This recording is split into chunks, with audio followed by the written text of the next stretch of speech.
Odak noktasından mutlu akşamlar, mutlu haftalar değerli izleyenler. Bugünün odak noktasında odaklanacağımız konu aslında enerji. Hal bu ya, Orta Doğu'da aslında daha çok siyasi ilişkilerden en çok enerji konusunda bir anlaşmazlık. Enerji üzerinde politikaların savaşlarını görüyoruz. Bu şekilde de değerlendirebiliriz. Son dönemde ise İsrail doğal gazını Avrupa'ya satmanın yollarını arıyor. Bu bağlamda Güney Kıbrıs, Yunanistan, bölge ülkeleri ile görüşmeler yürütürken aslında aklın yolu bu gazın en ekonomik yoldan, yani Türkiye üzerinden geçebileceğini söylüyor. İsrail de bu durumun farkında. Amerika Birleşik Devletleri'nin Orta Doğu politikasından memnun olmayan İsrail yönetimi, öte yandan Amerika'nın İran'a yönelik açılımlarından da duyduğu rahatsızlıkla birlikte bölgede yeni müttefikler peşinde. İşin içinde enerji olunca tabii ki Türkiye bulunduğu pozisyon ve aynı zamanda bir tüketici toplum, bir pazar olarak da önemli bir ülke.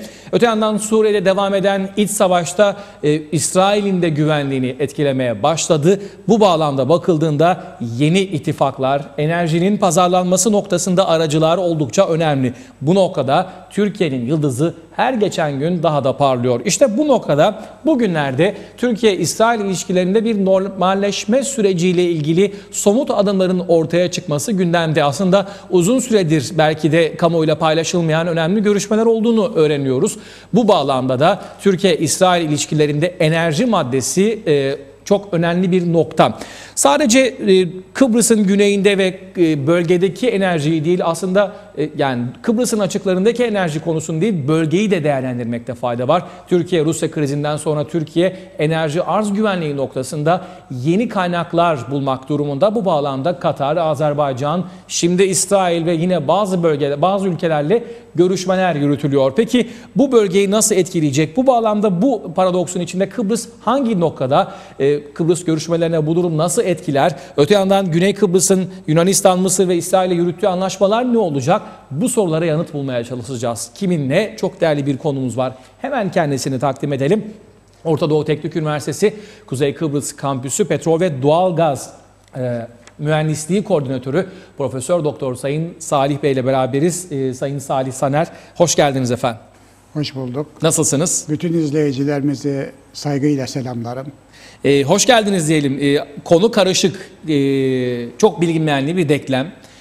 Bu bağlamda isterseniz önce Türkiye ile başlayalım. Türkiye çok önemli bir ülke. Enerjiye muhtaç ve enerji üretme noktasında doğal kaynaklardan da ne yazık ki yoksun bir ülke olarak adlandırabileceğimiz bir durumda. Giderek de aslında artan bir enerji talebi var. Bu bağlamda cari açıkta bundan olumsuz yönde etkileniyor. Türkiye enerjiyi de çeşitlendirmek durumunda. Uzun süredir aslında Rusya ile Türkiye arasında önemli bir işbirliği vardı. Ancak yaşanan son krizle beraber Türk akımı projesinin de tehlikeye girdiğini görüyoruz. Bir adım atılabilecek gibi görünmüyor. Türkiye bu bağlamda önce Azerbaycan, sonra Katar'a yöneldi ve şimdi aslında uzun süredir kapalı kapılar ardında yürütüldüğünü düşündüğümüz İsrail ile görüşmeler sürüyor. Levityan yatağında önemli bir rezerv bulundu. Mısır'ın, Lübnan'ın, diğer ülkelerinde rezervleri var. Bu rezervlerin Türkiye üzerinden Avrupa'ya ulaşması en mantıklı yol olduğu belirtiliyor.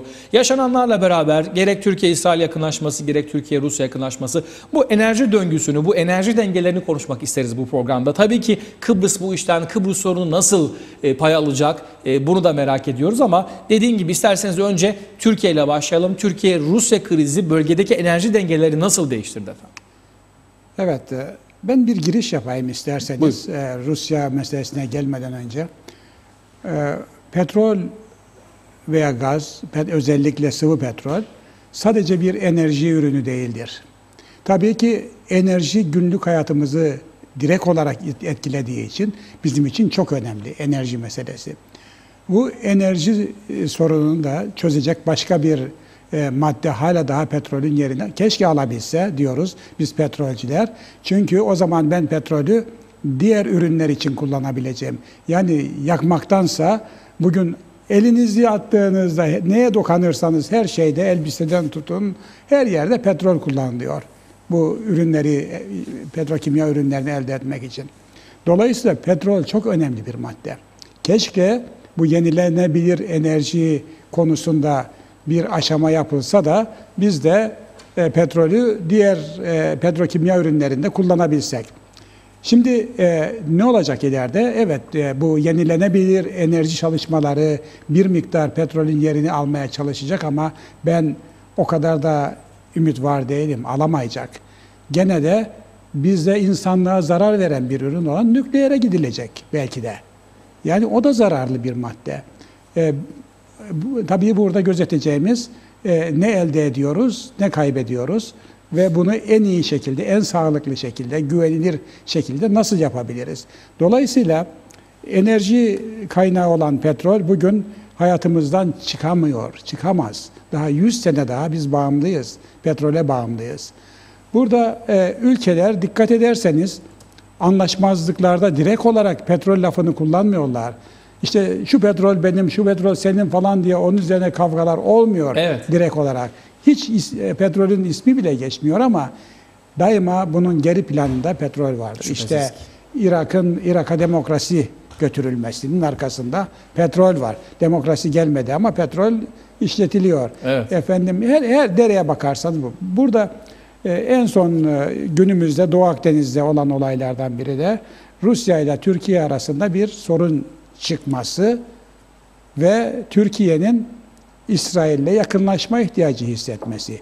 İsrail'le bizim arayı düzeltmek için görüşmelerimiz eskiden beri devam ediyor. Evet. Ki söylenenler şu, biz hiçbir zaman İsrail'le böyle aramız bozuldu ama ticari ilişkilerimiz hiçbir zaman zarar görmedi. Aksine artış gösterdi. Evet. 2010 krizinden sonra. Hem artış gösterdi hem de taraflar birbirlerine hala güveniyorlar. Ama gelin politik ilişkileri de düzeltelim. Bir Rusya'nın Türkiye ile arasının bozulması İsrail ile Türkiye'nin belki arasını düzeltmeye bir neden olacak. Olduğu takdirde de pazarlıklarda konuşulanlardan bir madde biliyorsunuz. Birinci madde işte 20 milyon dolar ödeyecek İsrail. İkinci madde Hamas'ın Türkiye'deki aktivitelerini engelleyecek. Hamas yetkilisinin İstanbul'dan sürgün edilmesi var. Meclisten bizim daha önce geçirdikleri suçlu ilanları vardı. Onlar kaldırılacak. Ve bunun da akabinde de gaz görüşmeleri de geçecek. Gaz görüşmeleri de yapılıyor.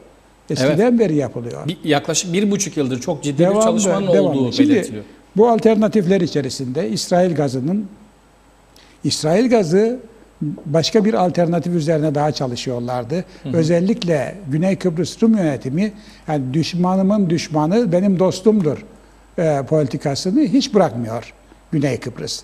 Dolayısıyla Türkiye kiminle kavga ederse onun yanında yer almaya çalışıyor. Şimdi bakın İsrail'e yanaştılar.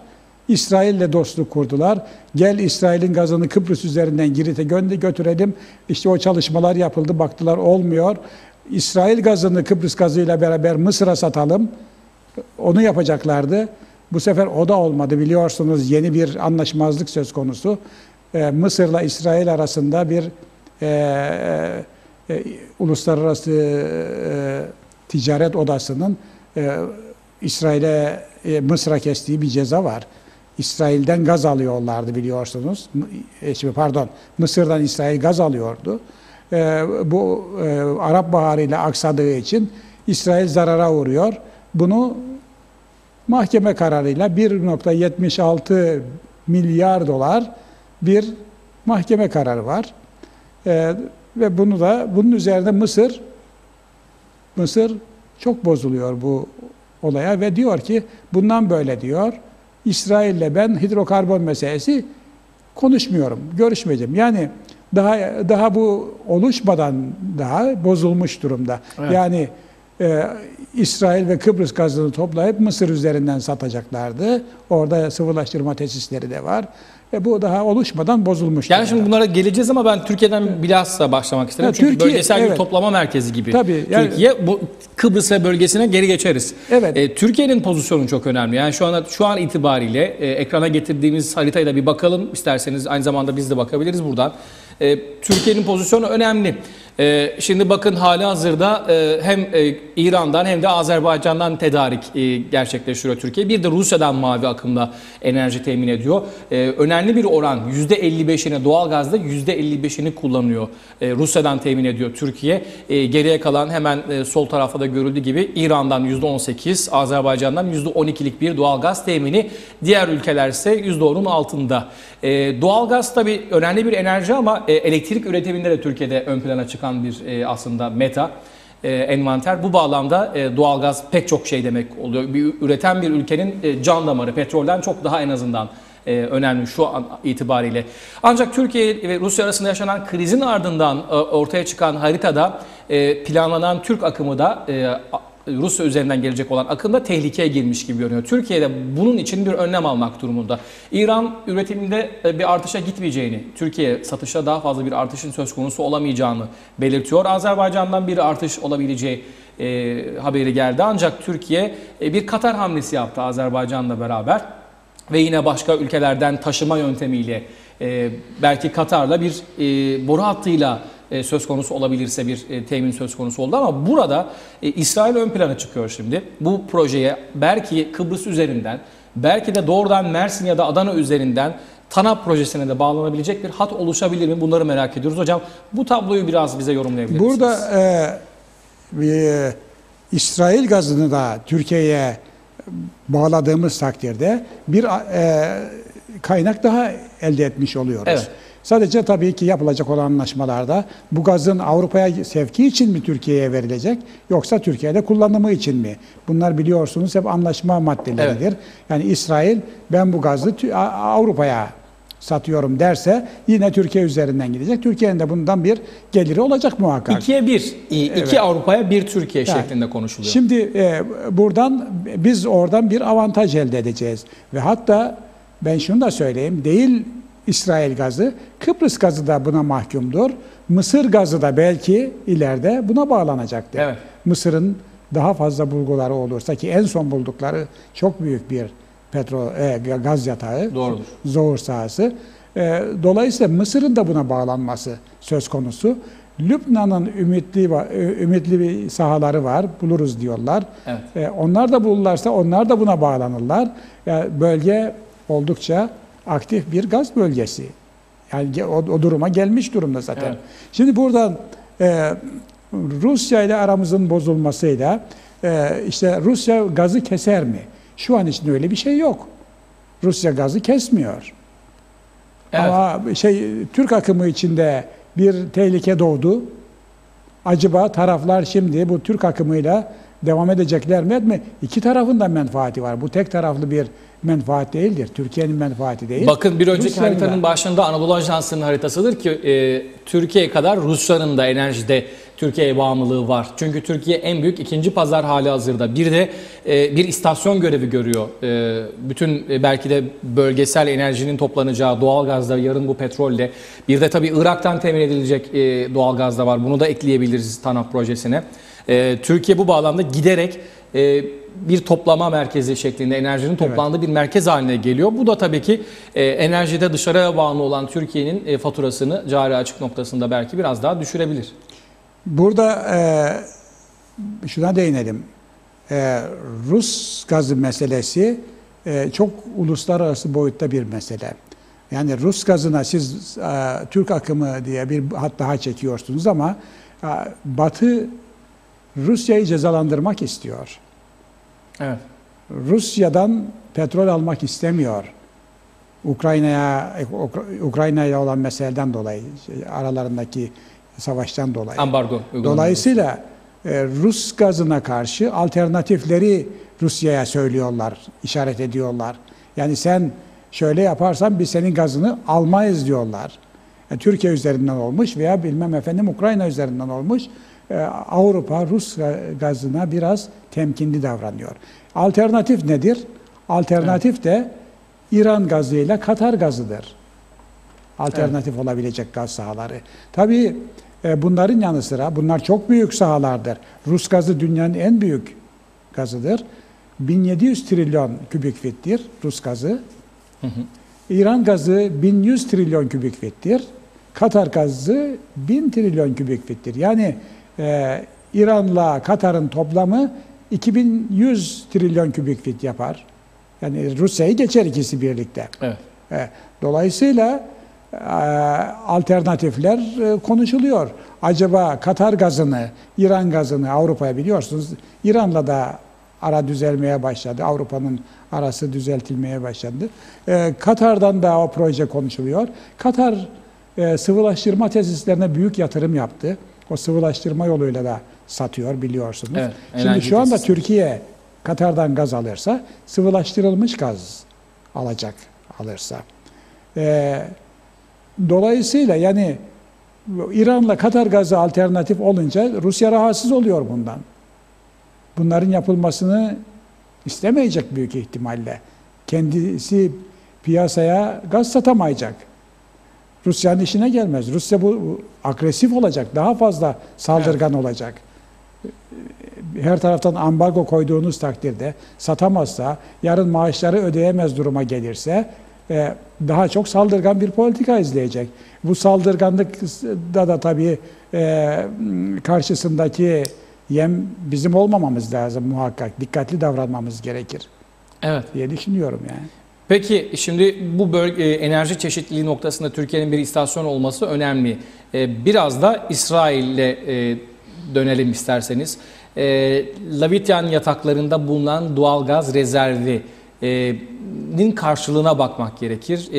Güney Kıbrıs açıklarında da bulunan bir enerji var, Mısır'ın da var ama nedir İsrail'in elindeki şu an itibariyle bilinen, çıkarılabileceği düşünülen doğalgaz yatakları da bu arada ekrana getirdik.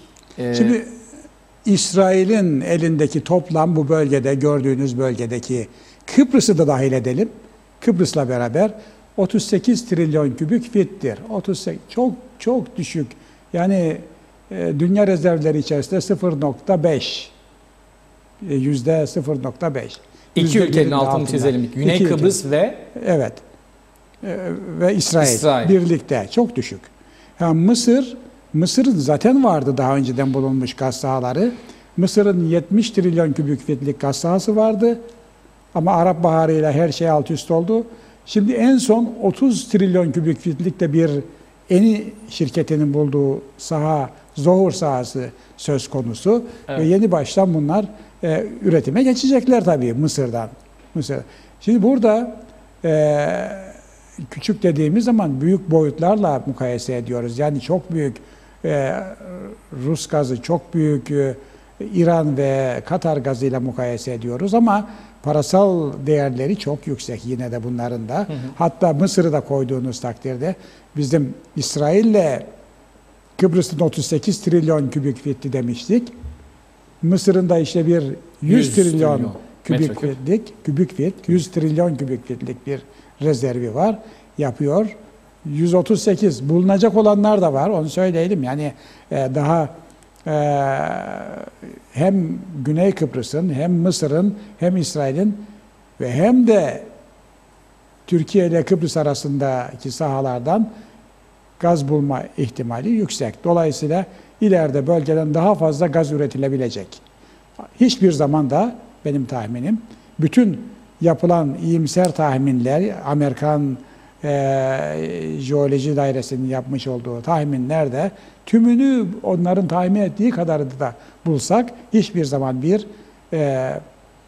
Rus gazı veya bir İran gazı olamayacak. Hatta bir alternatif gaz olamaz. Olamaz. Peki, olamaz ama madem böyle, yani sadece Güney Kıbrıs'tan bahsedecek olursak, Güney Kıbrıs havzalarında bulunduğu düşünülen doğal gazın aslında İsrail ile beraber Türkiye için yıllık bazda ne kadarlık bir karşılığı var? Şu ana kadar bulunabilen Mısır haricindeki İsrail ve Güney Kıbrıs'taki enerjinin Türkiye'deki tüketim karşılığı ne olabilir? Sadece Türkiye için düşünsek. Yani ben Avrupa için söyleyeyim. Avrupa'nın 6 aylık enerjisini karşılayabilir. Evet, belki bu ülkeleri kurtarabilir ama yani uzun yıl. 6 aylık ama tabii ki bunlar 6 ayda hepsini verip tüketme diye bir şey söz konusu olamaz.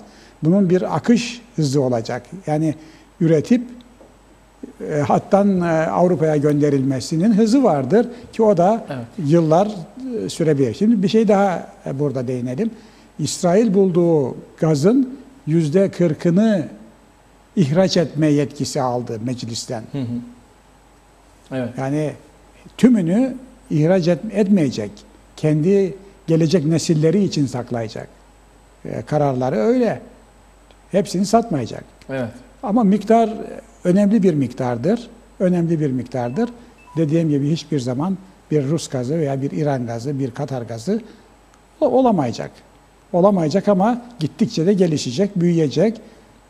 Bölgedeki ülkeler daha da zenginleşecek. Ama zenginleşirken de acaba ilişkilerinde bir savaş durumları mı olur? Artık olur mu, olmaz mı? Burada çok halkların olgunlaşması söz konusu. Evet. Halklar olgunlaşırsa sorunlarını çözebilirler. Olgunlaşmazlarsa da belki bölgeye, refah yerine de problem getirebilir yani. Evet. 3 yıl içerisinde Türkiye ile İsrail arasında bir boru hattıyla İsrail havzalarından Ceyhan'a ya da Mersin'e, şu an itibariyle Mersin geçiyor. Haberlere yansıyan şekliyle tabii ki farklılık gösterebilir. Bir boru hattı söz konusu. O haritayı da ekranlara belki getirebiliriz.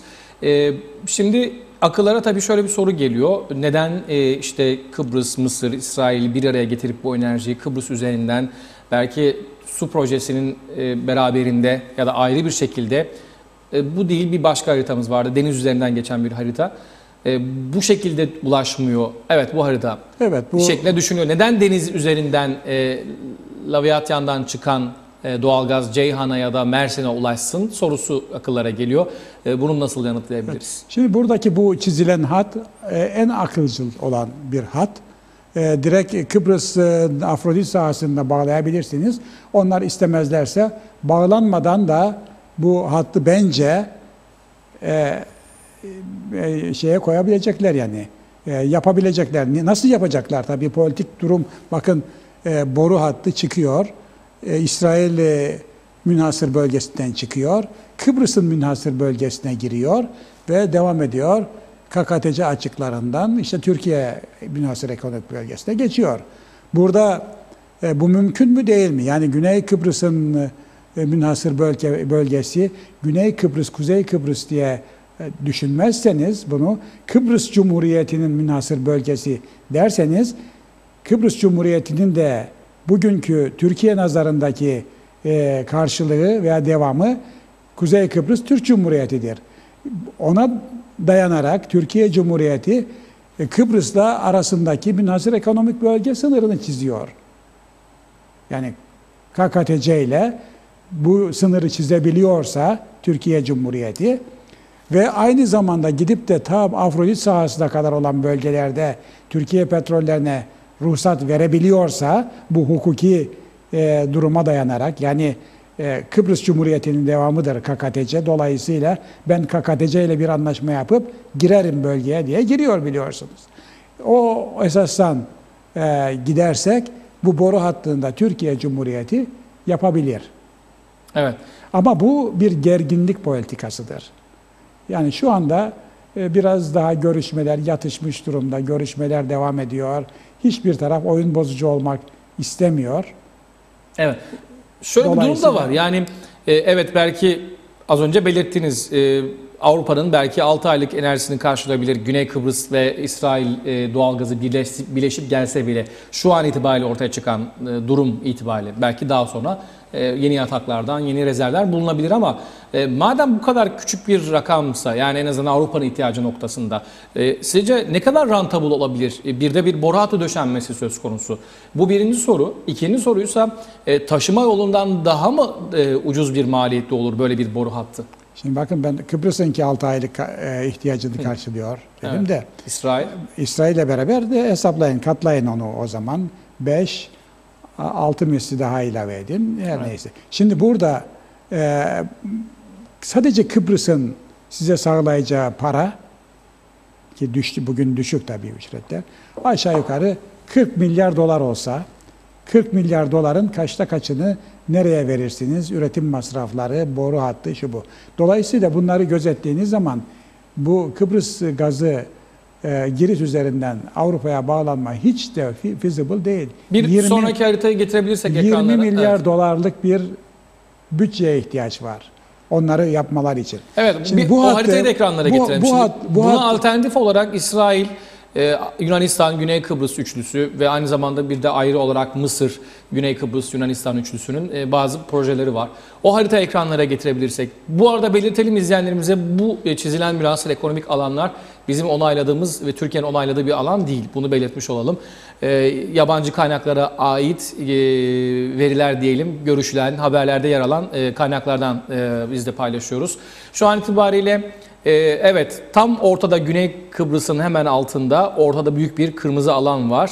İsrail-Kıbrıs bağlantısı olarak geçiyor o bölge. Belki buna Lübnan, belki de Kürt doğalgazı, Lübnan doğalgazı, İsrail doğalgazı, Güney Kıbrıs doğalgazı eklenerek bu büyük idea diyelim bu ülkeler arasında. Buna ileride Libya'nın belki anlaşılmaz söz konusu olabilseydi Mısır'ın da doğalgazı eklenecek. Girit üzerinden Yunanistan ve İtalya'ya, oradan da Avrupa'ya ulaşabilecek bir sistem. Yukarıda da bir Yunanistan oku var. Yunanistan belki Rusya'dan, Bulgaristan üzerinden gelebilecek bir sistem buna dahil olabilir.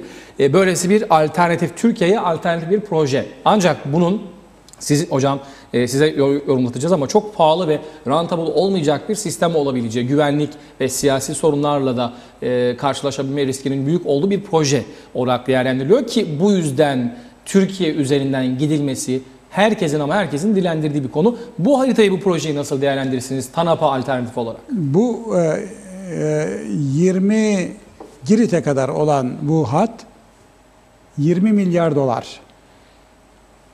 Bunu kim finanse edecek? Sonra teknik zorlukları ben söylemiyorum. Bir sürü teknik zorluklar var. Evet. Derin deniz, derin denizden geçecek. Derin denizden geçecek. Türk sularından geçecek. Türkiye müsaade edecek. Ki orada da bir farklı bir yorum var. Güney Kıbrıs'ın, daha doğrusu Yunanistan'ın münhasır ekonomik bölge Meis adası noktasında bir farklı durum söz konusu ortaya tabii, çıkıyor. Yani Türkiye bölgede fırsat vermiyor. Biliyorsunuz 17-18 geçtiğimiz günlerde 17-18 Aralık tarihinde bir Rum gemisi Baf açıklarında bir araştırma yaparken Türk gemileri engelleme yaptılar. Evet. Türkiye bu bölgede pek fırsat vermiyor. Şimdi bu hat çok pahalı. Teknik zorlukları olan bir hat. Teknik yönden de çok zorlukları olan bir hat. Ama 20 milyar dolarlık bir yatırım gerektiriyor yapılan tahminlere göre. Bu şeyden az önce gösterdiğiniz hat ise 2,5 milyar dolarlık bir yatırım gerektiriyor. Evet. Yani 10 misli fark var. 2,5 milyar nerede? Dolarla siz bunu kapatabilirsiniz. Peki ben buradan peki siyasi olarak, yani enerji politikası, enerji siyaseti anlamında bakıldığında bu harita hemen hemen bu oyunun bir tek dışında Türkiye var. Neredeyse şimdi, bütün bütün üreticiler bu oyunda dahil ediliyor bu oyuna ama Türkiye bu oyunun tabii dışında. Tabii. Yürütülen bu projeydi. Türkiye'ye karşı düşmanlık gözüyle bakarsanız düşman olanlar bunu istiyor. Hı hı. Böyle yapalım diyorlar. Yeter ki Türkiye'den geçmesin. Evet. Yani ama akıl, mantık yarın ağır basacak. Bir kere İsrail buna katılmayacak büyük ihtimalle. İsrail Türkiye üzerinden bağlanmayı tercih eder. Şimdi siz bana daha önce de sormuştunuz. Yani böyle bir deminki deniz içerisinden giden bir hat, bir de Kıbrıs üzerinden giden bir hat. Kıbrıs'a gelip Kıbrıs'tan o hat 4,5 milyar dolara mal oluyor. Bir dakika. Kıbrıs üzerinden geçebilecek bir proje. Yani İsrail ve Güney Kıbrıs'ın gazını Kıbrıs adasının kara üzerinden Türkiye'ye, oradan da Avrupa'ya taşıyacak bir projenin maliyeti. O 4,5 milyar dolar. 4,5 milyar dolar. Neden 4,5 milyar dolar? Bir kere Kıbrıs'a kadar getireceksiniz ama gerekiyor da, onu da söyleyeyim yani. Kıbrıs adasında da gaz kullanılmayacak mı? Evet. Kıbrıs'a getirip hem güney hem kuzey, bu barış gerektiriyor. Yani iki tarafın birbirini tanıması, anlaşmasını gerektiriyor. Güvenlik gerektiriyor en öncesi, siyasi güvenlik. Evet. Şimdi buradan Türkiye'ye vardıktan sonra da boru hattına Türkiye'deki ana hatta bağlamayı gerektiriyor. Halbuki diğer denizden giden Ceyhan, Mersin üzerinden direkt halihazırdaki sisteme bağlı. Sistemlere bağlanabiliyor. Evet. Yani o avantajı var. Hı hı. Ve çok ucuza mal oluyor. Tabii bunun daha da ucuzu olabilir esasında ama politik nedenlerle imkansız. Yani İsrail üzerinden böyle sığ sulardan veya karadan Türkiye'ye boru hattı çekmek daha da... Arap boru hattı, Arap hattı denilen bir başka hat var. Bilmiyorum haritalarımız arasında var mı ama yani Suriye'nin topraklarının büyük ölçüde kullanıldığı ve Türkiye'ye ulaşan bir hat var. Evet. Ceyhan'a ulaşan bir hat var ama bu konjektürde, bu tabloda biraz zor gibi görünüyor. Biliyorsunuz Mısır'dan İsrail'e gaz götüren boru hattı çok sık aralıklarla sabote edildi. Sabote ediliyor, evet. Patlatıldı. Evet. Yani bölge siyaseti, bölgenin istikrarı buna müsaade etmiyor. Evet. Bu da görülüyor demek evet, ki. Tabii. Bu haritaya baktığımızda şimdi bir de tabii diğer bir tabloya geçelim. Şimdi Türkiye ile İsrail arasındaki yakınlaşmanın ortaya çıkmaya başladığı, daha doğrusu kamuoyu tarafından algılanmaya başladığı geçtiğimiz günlerde Anastasiadis ile Netanyahu arasında bir telefon görüşmesi gerçekleşti ve Anastasiadis sordu. Aslında bu da bizim en başından beri merak ettiğimiz. Çünkü İsrail bir yandan Türkiye ile gizli görüşmeler sürdürürken diğer yandan da hem Yunanistan'la hem Güney Kıbrıs'ta işbirliği, güvenlik, enerji politikaları, enerji anlaşmaları imzalıyor. Mısır keza aynı şekilde işin içinde Türkiye'nin olmadığı ama Yunanistan ve Güney Kıbrıs'ın olduğu bir alternatif çalışmalar yürütürken Anastasiadis de duyduğu haberlere tedirginlik geçirdi ve Netanyahu ile bir telefon görüştü. Ne oluyoruz diye sordu. Netanyahu da ona verdiği yanıtında kaygılanacak bir şey yok. Biz sizinle yapmış olduğumuz anlaşmalara sadığız deniyor ama hal böylesi bir projeye, yani Türkiye üzerinden gerçekleşebilecek bir proje bu kadar çok net bir şekilde ortaya çıkmış iken İsrail'in Güney Kıbrıs'ı acaba aldatıp aldatmadığı sorusu da akıllara geliyor. Siz ne dersiniz? Sizce burada bir ikili bir politika mı var? İkisi birden kullanılabilir mi?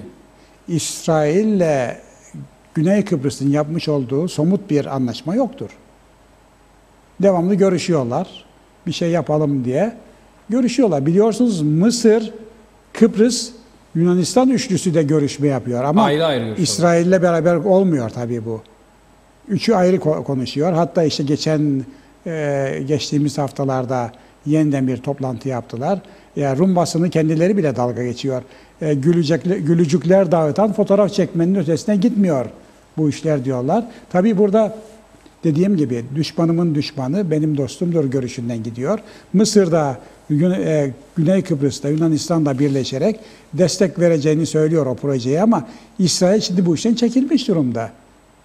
Kıbrıs'ın Afrodit gazını Mısır'a bağlayacaksınız, Mısır üzerinden satacaksınız. Orada sıvılaştırma tesislerinden. Bunlar yürütebilirler. Ama İsrail bu işe katılmayacak.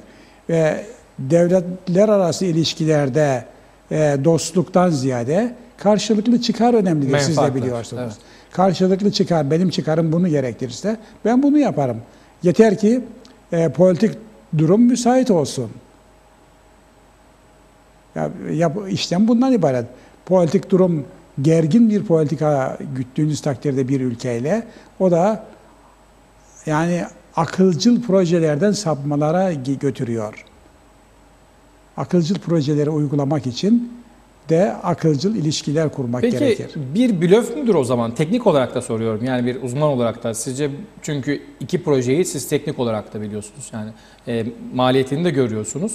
Bu bağlamda şimdi aklının yolu bir, bunu herkes söylüyor. Evet. Bunun Türkiye üzerinden geçmesi, belki Kıbrıs'ın ada olarak, kara parçası olarak kullanılması bir çözüm sonrasında gündeme gelebilirse. Böyle bir alternatif yol varken diyelim ki Kıbrıs'taki siyasi çözümsüzlük nedeniyle eğer yakın vadede içerisinde bir çözüm gerçekleşmezse, o zaman deniz üzerinden de götürülebilecekse, bugüne kadar İsrail'in Yunanistan ve Güney Kıbrıs'ta yürütmüş olduğu görüşmeler Türkiye yönelik aslında hani bizim alternatifimiz vardır görüşmeleri midir? Ya burada bir baskı, şimdi Kıbrıs görüşmeleri niye yapılıyor bugün? Kıbrıs görüşmeleri Kıbrıs'ı çözmek için midir acaba, yoksa petrol meselesini, bu gaz meselesini çözmek için midir? Yoksa bölgesel istikrar mı? Tabii ki ekonomiyi de etkileyebilecek. Yani bana sorarsanız bu hidrokarbon bulgularının büyük bir baskısı sonucu bugün için ortaya çıkan bir olaydır. Bu ille de çözün. Çözerseniz bu iş daha kolay olacak. Çözmediğiniz takdirde de bakın bu alternatif de vardır. Evet. Sizce yani her iki ülkeye birden yapılmış bir psikolojik Tabii. baskı mıdır bu yani? Sonuçta Güney Kıbrıs ve Yunanistan ve İsrail üçlüsü bugüne kadar bu yani bunu ön anlaşmalar plana imzaladılar. zaten bu daha gazın keşfedildiği günden itibaren bu gündemde olan bir projeydi. Türkiye üzerinden gitme. Ama iki etken son günlerde, bir tanesi Rusya ile Türkiye arasındaki ilişkilerin bugün bozulması, Türkiye'yi İsrail'le bir işbirliğine itiyor. Yani diğeri de Mısır'la İsrail'in ilişkilerinin bozulması yine bu işi bu yönde götürüyor. Peki bölgedeki diğer ülkelere bakalım. Mesela şimdi vatandaş çok net bir şekilde artık yani bundan bir 50 yıl önceki dünya yok. Herkes her türlü bilgiye ulaşabiliyor, yorumlara ulaşabiliyor. Suriye'de bir şeyler oluyor. Birdenbire bir terör örgütü çıktı. Irak'ta, Suriye'de özellikle bu bölgede adına da Irak Şam İslam Devleti adı konuldu. Bu bölgeyle özdeşleşmiş bir terör hareketi. Ve bu bölgedeki bütün küresel güçlere rağmen Amerika'nın da yine Amerika'nın dahil olduğu başını çektiği bölgesel koalisyona da rağmen Rusya'ya rağmen buradaki terör örgütü mevcut yatakları işletip satıp satışını gerçekleştirip para kazanıyor. Şimdi bu çok kolay bir şey gibi görünmüyor ama gerçekte de olduğu görülüyor. Acaba insanın aklına farklı şeyler geliyor. Bir uzman, bir gazetecinin, bir vatandaş gözüyle baktığınızda bile. Ya bu çok basit bir terör eylemi ve terörün bir şekilde bertaraf edilemeyişi gibi görünmüyor. Siz bir uzman olarak nasıl değerlendiriyorsunuz? Bugün IŞİD bir terör örgütü bütün dünyaya rağmen hem Batı hem de Doğu bloğunun en önemli temsilcilerine rağmen burada elini kolunu sallaya sallaya her gün yukarıdan bombalanırken buradaki enerjiyi nasıl dünyaya pazarlayabilir? Bunu nasıl nakite dönüştürebilir? Merak ediyor herkes. Siz nasıl değerlendiriyorsunuz? Evet, yani artık o işin çok derin politik boyutu ama şunu da söyleyelim. Putin ne demişti bir toplantıda? Bu grup içerisinde, bu ülkeler içerisinde kaç ülke demişti? 20 küsur ülke Evet. Bu terör örgütünü destekliyorsunuz demişti. Putin G20 zirvesinde Antalya'da Evet, yaptı. yani bazı gerçekler var. Bunlar tek başlarına ortaya çıkamazlar. Evet. Muhakkak ki Çıktılarsa da varlıklarını nasıl sürdürüyorlar? evet, sürdüremezler. Muhakkak ki destek alıyorlar. Ki Putin de onu dile getirmişti biliyorsunuz. Evet. Peki şimdi bir terör örgütünün işlettiği bir tesis, var olan bir tesisin bir terör örgütü tarafından kullanılması durumunda bunun yani bir terör örgütüyle, bir terörist örgütle bir anlaşma, bir ticari ilişki içine giremezsiniz normal şartlarda. Giremezsiniz. Evet, şimdi o çok önemli bir konu. Yani Türkiye o petrolü alamaz esasında. Kimse alamaz. O Yani ülkeden Türkiye'yi tabii. kastetmiyoruz ama. Veyahut da başka ülke, her neyse. Biliyorsunuz Kuzey Irak'tan üretilen petrol gemilere, tankerlere kondu ve günlerce denizlerde dolaştı. Bir karambolla onu sonradan sattılar belki ama o uluslararası mahkemelik bir olaydır. Evet. Ve biz bundan yola çıkarak yine de hukuki kararlara ters düşmemek lazım diyoruz. Güney Kıbrıs Rum yönetimi de günün birinde bizim imzamız olmadan bu gazı satarsa bu bir illegal iş yapmış olurlar.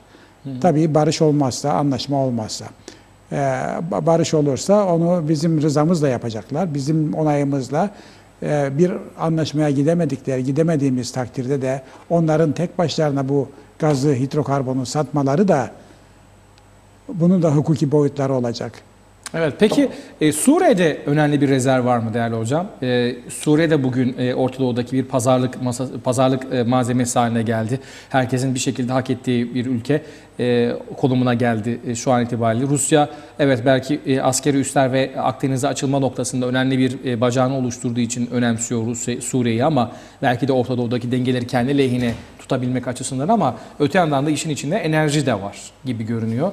Nasıl değerlendirmek gerekir? Kayda değer Suriye'de Irak'la kıyaslandığında önemli bir rezerv söz konusu mu hocam? Suriye'nin kendi rezervlerini var yani epey petrol yatakları var Suriye'nin. Gerçi bir Irak kadar zengin, Irak biliyorsunuz yani Hem petrol hem doğalgaz. Suudi Arabistan'dan sonra bölgenin en zengin hidrokarbon yataklarına sahip bir ülkesi Irak. En kaliteli petrol kuyularından biri. Şeyden değil ise Suriye'nin öyle o kadar fazla değil ama Suriye jeopolitik olarak çok önemli bir yerde. Şimdi Suriye'den siz bir boru hattı geçirseniz ve efendim işte İran gazını Akdeniz'e çıkarsanız, ulaştırsanız, Evet. bundan kim etkilenir? Rusya etkilenir. Rusya yerine İran gazı satışa girecek. Katar gazını siz efendim işte Türkiye üzerinden götürseniz bundan da menfi etkilenenler var. Evet. Dolayısıyla menfi etkilenen gruplar her türlü şeyi göze alır. Ve bunun Katar. içerisinde savaş da böyle baştan da söylediğimiz gibi petrol için savaşıyoruz denmiyor. Ama aslında petrol için savaşıyor. Petrol için savaşılıyor. Doğalgaz, enerji. Evet, yani. muhakkak. Peki Katar şu an itibariyle taşıma yöntemiyle sıvılaştırılmış doğalgazın temin noktasında bir anlaşma var.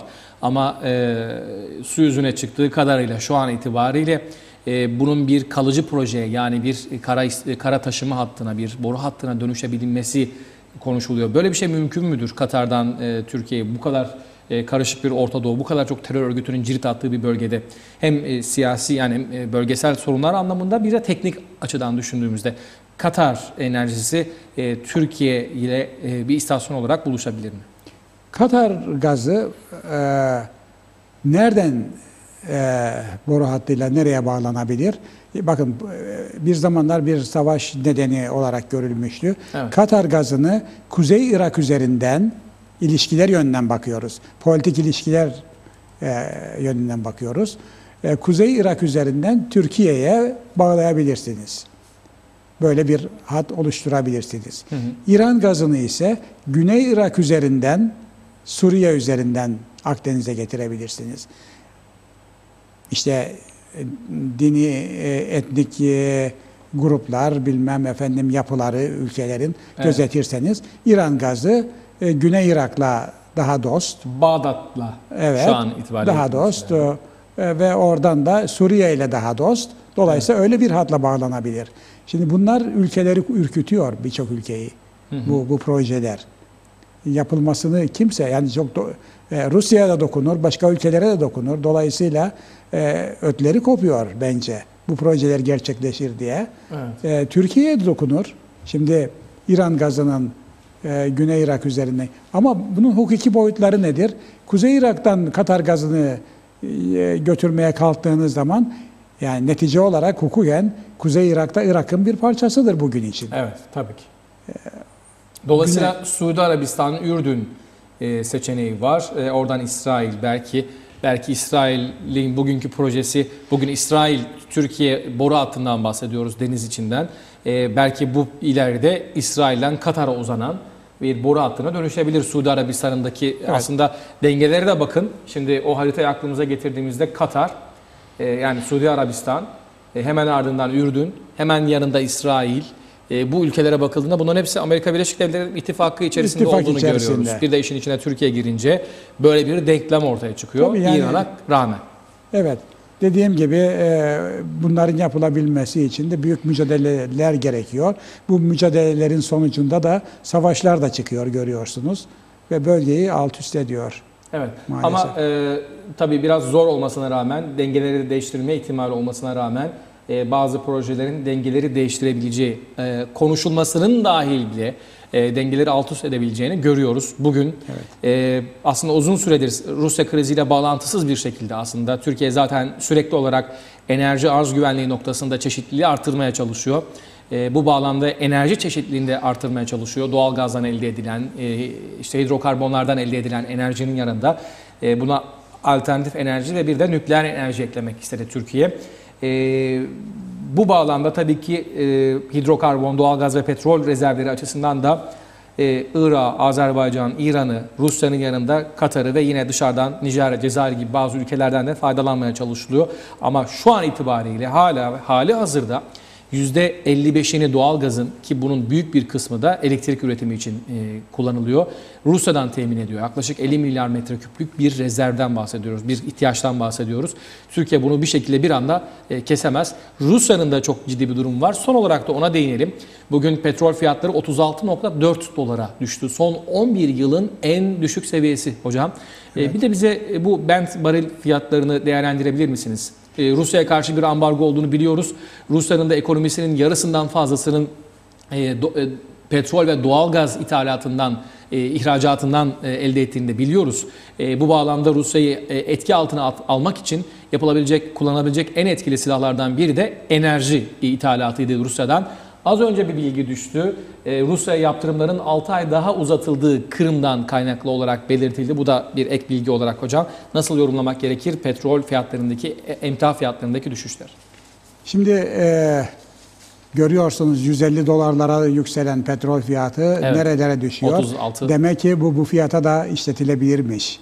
Yani bu kadar sanırım 10-15 dolara daha kadar kurtarıyor. Şimdi Suudi Arabistan petrolünün kuyubaşı maliyet fiyatı 11 dolardır. 11 dolar. Kuyubaşı maliyet. İşte sonra bunun transportation'ı şu bu. Düşünün böyle feasible, ucuz bir rakam elde ediyorsunuz. Tabii bunun yanı sıra daha pahalı olan bölgeler de var. Üretim masrafları yüksek olan, 30 dolar olan, 40 dolar olan yerler vardır. Bu gidiyor işte Tersent dedikleri Kanada'daki o çok ağır petrolün üretimi işte 55 dolar falan varili olabiliyor yani. Ama Suudi Arabistan petrolünün kuyubaşı maliyet fiyatı 11 dolardır. Oldukça uygun. O civarlarda 11 dolar. Geçen haftaki OPEC tahminlerine göre biliyorsunuz ekonomistler, ekonomi uzmanları devamlı konular üzerinde böyle spekülatif yorumlar, kendilerine göre çalışmalar yapıyorlar. Tahminlere göre 2020 yılına kadar petrolün yine 75 dolara çıkacağı. 2020. Daha sonra 2040'lara doğru da 100 dolara yaklaşacağı. Böyle bir tahmin yapılıyor. Yani önümüzdeki yıllarda böyle 150 dolarlara çıkma söz konusu olmayacak ama petrol fiyatları da OPEC tahminlerine göre 75 dolarlara falan çıkacak. Peki neden böyle bu kadar büyük bir düşüş söz konusu? Bu çok merak ediliyor. Demek ki üreticiler bir şekilde bazı ülkelerin bölgesel ya da küresel enerji politikalarına alet mi oluyor? Bu şekilde değerlendirmekte doğru olur mu? Nasıl bakarsınız? Teknikten ziyade olay daha ziyade politiktir. Yani biz bugün için bu petrolü ucuzlatırsak ne elde ederiz? Yani hep biliyorsunuz söylentilere göre Rusya'yı zor durumda bırakmak için de petrol fiyatlarının düşürüldüğü söyleniyor. Evet. Ve gerçekten de Rusya hakikaten çok kötü durumlara bu yüzden daha da zor durumda. Evet. Ukrayna'ya saldırması üzerine sen misin Ukrayna'ya saldıran? Biz de bu fiyatları düşürürüz. Fiyat düşürmek zaten ne ki? En büyük savaş aslında bu. Bakın, yani, değil mi? 10 milyon varil günde üreten Suudi Arabistan. Ben fiyatları düşürüyorum dedi mi veyahut da yükseltiyorum dedi mi bu iş biter yani. %60'ı mıdır Suudi Arabistan petrol üretiminin? Dünya ne kadardır dünyanın ama çok önemli bir yere sahip olduğunu biliyoruz. En yüksek üretimi yapıyor. 10 milyon varil günde üretiyor. Bu çok etkilemez mi bu kadar? Yani herhalde Suudi Arabistan etkilemez Rusya kadar. Çünkü ekonomisinin %55'ini sadece Rusya'nın enerji ithalatı, ihracatı karşılıyor. Fiyatlar da düşünce bu neredeyse normalde 100 liralık bir bütçeniz varsa geliriniz bunun 55 enerjiden geliyorsa ama enerji fiyatları da çok ciddi bir anlamda düştüğünde elinize 55 değil 10, 15, 20 kalıyorsa bu sizi çok ciddi anlamda zorlar. Rusya'nın da yaşadığı bu herhalde. Arabistan'ın yıllık giderlerini karşılayacak bir para aldığı, şu anda aldığı. Yoksa daha yüksek para aldığı zaman para rakamdır, elindeki bir rakamdır. Yani para değildir. Kendisine gelen rakamdır. Senin hesabın şu kadar milyar dolar olmuştur diye bir rakam geliyor Suudi Arabistan'a. Dolayısıyla diğer ülkelere bakarsanız, bakın Katar. Katar bugün ismi çok duyulan bir ülke. Kaç nüfusu vardır? Yani Katar'ın kendi nüfusu 100-150 bin kişidir. 100-150 bin kişilik Birleşik Arap Emirlikleri 100 bin kişilik ülkeler bunlar. 100 bin milyon, Emirlikler. milyon demiyorum yani. 100 bin. Katar 100 bin, 150 bin kişilik bir nüfusa sahip. O kocaman servetin sahibi o kadar insan. Dolayısıyla hani kurtarır mı kurtarmaz mı meselesine gelince ya 150 bin kişi biz Kıbrıs Türk nüfusundan da az yani. Evet. Hal böyle iken fiyatlar dibe vurmuşken aslında Türkiye gibi enerjiye bağımlı gelişmekte olan ülkeler için de bir avantaj sayılabilir. Çünkü büyük bir para dışarıya çıkıyor enerji ihracatı için, ithalatı için. Bu bağlamda da fiyatların düşmesi bizler gibi ülkeler için önemli. Ama vatandaş da şunu soruyor. Yani 11 yılın dibini gördü ama biz bunu neden bir şekilde hissedemiyoruz günlük hayatta benzin istasyonuna gittiğimizde? 11 yıl önceki fiyatlarla bugünkü fiyatlar aynı değil. 11 yıl önceye baktığınızda belki de ben hatırladığım kadarıyla Kıbrıs'a 10 yıl önce geldiğimde 1 litre benzinin fiyatı yaklaşık 1 lira civarındaydı.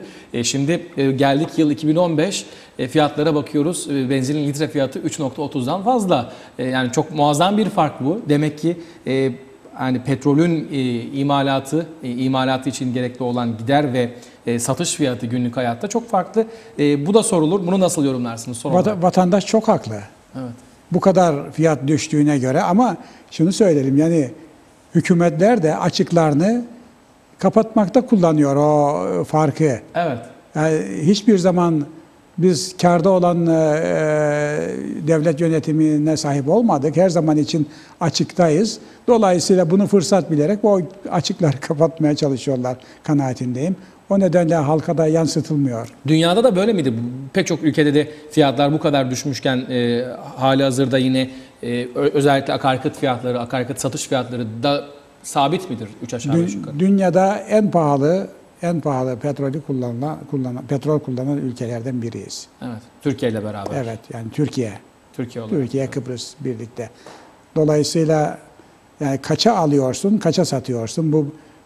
Bunun içerisinde çok büyük bir devlet kazançları söz konusudur. Evet. Bütçeyi destekleme bakımından.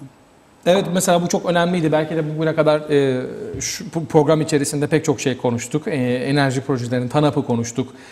İşte Azerbaycan'dan başlayan, Hazar Denizi'nden başlayan, Anadolu'ya taşınan, oradan da Avrupa'ya gidecek olan, giden halihazırda bir proje. Türkiye'nin ihtiyaçlarını karşılayan da bir istasyon bölge konumunda. Rusya ile bir kriz yaşandı ama alternatif arayışları devam ediyor. Kuzey Irak doğalgazı, Azerbaycan'dan doğalgaz artışı, Katar doğalgazı, alternatif arayışlar, alternatif enerji üretimi noktasında arayışlar, İsrail doğalgazı belki Güney Kıbrıs'la beraber, belki değil, belki buna ileride Mısır doğalgazı da eklenirse böyle bir gelişme yaşanıyor. Ülkeler belki zaman zaman kendi aralarında yaşamış oldukları politik anlaşmazlıklara rağmen söz konusu enerji olunca daha farklı bakıyorlar, duygusal bakamıyorlar. Bugün Türkiye-İsrail arasında yaşanan bu durum belki doğalgaz için değil ama belki bölgesel dengeler anlamında önemli bir konu. Bütün dünya bir olmuş. Belki de Rusya'nın sırf ekonomisini batırmak için, Ukrayna, Kırım'a yönelik bir cevap verebilmek için 150 dolarlardan petrolü 36 dolara kadar indirmiş durumda. Rusya'yı daha da zor duruma sokmak için bütün dünya belki bir olmuş durumda. Yani aslında çıkarlar her şeyden çok daha önemli söz konusu. Özellikle enerji de olunca bu oyunun içerisine dahil olabiliyor. Hocam çok teşekkür ederiz size. Son olarak tabii varsa sözleriniz, mesajlarınız onları da alalım, öyle kapatalım. Yani biliyorsunuz ilişkiler çok kırılgan, ülkeler arası ilişkiler çok kırılgan. Daha akıllı politikalarla ülkeler arası ilişkilerde çok dikkatli olmamız gerektiğine inanıyorum. Dolayısıyla bu kışkırtmalar olabiliyor. Ülkeler arası ilişkiler bozulabiliyor. Bu kışkırtmalardan umarım Türkiye ve KKTC olarak fazla etkilenmeyiz. Kendimize ona göre bir politika oluştururuz ve daha akıllıca devam edebiliriz. Yolumuza devam ederiz. Peki. Umarız öyle olur hocam. Çok teşekkür ederiz. Bir kez daha aslında bu program aracılığıyla sormuş olalım. 11 yılın dibini gördü petrol fiyatları, akaryakıt fiyatları. petrol fiyatları. Akaryakıta bu ne zaman yansıyacak? Muazzam bir düşüş söz konusu. 150 dolarlar nerede? 30 dolar, 36 dolara bugün düşmüş durumda petrolün Brent fiyatı. Bu bağlamda akaryakıta ne zaman yansıyacak?